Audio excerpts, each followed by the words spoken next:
So we're back at reading Roald Dahl here, and we're in the next bit, and it's called Mrs. Twit, because there was a Mr. Twit, and so of course there's a Mrs. Twit. Oh, so Mrs. Twit was no better than her husband. Well, that makes sense, right?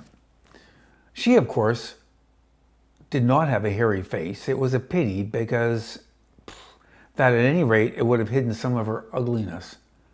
Take a look at her. There's a picture of her here.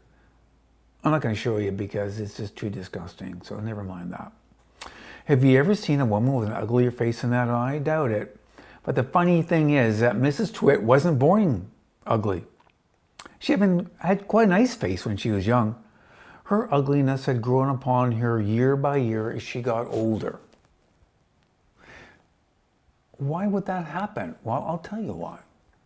If a person has ugly thoughts, it begins to show on the face.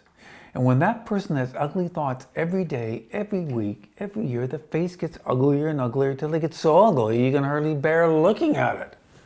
Well, that makes sense to me, actually. So, a person who has good thoughts cannot ever be ugly. You can have a wonky nose and a crooked mouth and a double chin and a sticky out teeth. But if you have good thoughts, they will shine out. They will shine out of your face like sunbeams, and you'll always look lovely. I have to show you a picture of the lovely looking person at the bottom of the page. Lovely, right? Sticky out teeth and everything. She seems pleasant. All right. It's quite an interesting synopsis on people here. He must have been a psychiatrist. Okay. Nothing shone out of Mrs. Twit's face. In her right hand, she carried a walking stick. She used to tell people that this was because she had warts growing in the soles of her left foot, and walking was painful. But the real reason she carried a walking stick is that so she could hit things with it, like dogs and cats and small children. Oh boy, she's a toughie. And then there was a glass eye. Mrs. Twit had a glass eye that was always looking the other way. That's sort of disconcerting, right? To see a person talking to a person who doesn't know which one to look at. So the next chapter is called The Glass Eye. Oh, you can play a lot of tricks with a glass eye because you can take it out and pop it back in again anytime you want. And you can bet your life that Mrs. Twit knew all the tricks. One morning she took out her glass eye and popped it into Mr. Twit's mug of beer when he wasn't looking. Oh, she's a bad one, eh? Mr. Twit was sat there drinking the beer slowly, and the froth made a white ring around the hairs of his mouth, of course. He wiped the white froth onto his sleeve and then wiped his sleeve onto his trousers. Well, that's a double wipe there. It's handy.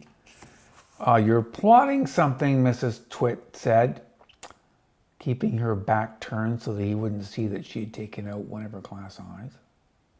Whenever you go all quiet, I know very well that you're plotting something. Mrs. Twit was right. Mr. Twit was plodding away like mad. He was trying to think up some really nasty trick he could play on his wife that day. Man, this guy, I think they've gone past counseling. What do you think? I think so. You better be careful, Mrs. Twit said, because when I see you starting to plot, I watch you like a wombat. Oh, do shut up, you old hag, Mr. Twit said. Oh, he went on drinking his beer, and his evil mind kept working away on the last horrid trick he was going to play on the old woman. Suddenly, Mr. Twit tipped his last drop of beer down his throat, and he caught sight of Mrs. Twit's awful glass eyes staring at him from the bottom of the mug. It made him jump. I told you I was watching you, crackled Mrs. Twit. I've got eyes everywhere, so you better be careful. Oh, this is so crazy. Oh, these two are bad. Okay, the next chapter is called The Frog. To pay her back for the glass eye in his beer, Mr. Twit decided he would put a frog in Mrs. Twit's bed. Bad. He caught a big one down the pond and carried it secretly back in a box. That night, when Mrs. Twit was in the bathroom getting ready for bed, Mr. Twit sipped the frog between her sheets. And then he got into his own bed and waited for the fun to begin. Mrs. Twit came back and she climbed into her bed and put out the light. She lay there in the dark, scratching her tummy. Her tummy was itching dirty old hags. Oh, I read that wrong. Her tummy was itching. Oh, okay. Dirty old hags like her always have itchy tummies. Oh, I didn't know that. Makes sense, all right? Okay. Then all at once she felt something cold and slimy crawling on her feet. She screamed, "Ah! What's the matter with you?" Mr. Twit said. "Help!" screamed Mr. Twit, bouncing out of bed. "There's something in my bed. I bet it's that giant skilly wiggler I saw on the floor just now," Mr. Twit said. "The what?" screamed Mrs. Twit. "I tried to kill him, but he got away," Mr. Twit said. "Oh, he's got teeth like screwdrivers." "Help!" screamed Mrs. Twit. "Save me! It's all over my feet. It'll bite off your toes," said Mr. Twit. He is so bad. Oh, this is awful. Okay. Mrs. Twit just fainted. Mr. Twit got out of bed, fetched a jug of cold water, and he poured the water over Mrs. Twit's head to revive her. The frog crawled up from under the sheets to get near the water, and it started jumping on the pillows. Frogs love water, you know. And this one was having a great time. Oh my, oh my. When Mrs.